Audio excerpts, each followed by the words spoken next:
across his back leg. So I'm taking his centre all the time. Yeah. And so again, am I here? Yeah. So I can also go this way to take the hips. So I'm destroying his hips here rather than the body. I see if you feel those hands up, please. So if you're making my Gary here, yeah, I take his hips rather than his body. You see this a lot in the films. Very slowly, please, Andrew. You know, they're getting the right here and they're doing slowly so coming in. But if he's fast with his feet, which he is, yeah, he's dancing at karate as well, I can't go in that fast.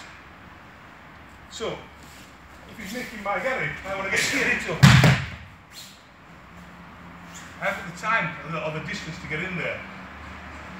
You see where I'm coming from? So I've got to destroy his hips rather than the upper body. Does that make sense? Yeah? So we're after the hips. Yeah? So just with each other, with the my Gary, just feel the hips. So I'm rather pushing, so here he's strong, he's pushing back into me here, but I roll it. I roll it around. Yeah? You can also then, like a cradle. So the hip bone is a cradle, and I can take it this way, which is what I'm doing with the elbow. Yes? Just feel how, you know, how vulnerable you are with your posture, how easy it's destroyed, and yet we make really hard work of it, don't we? Just be like, okay, dictate. We shouldn't do. So we just have a quick couple of goes at that. That's it.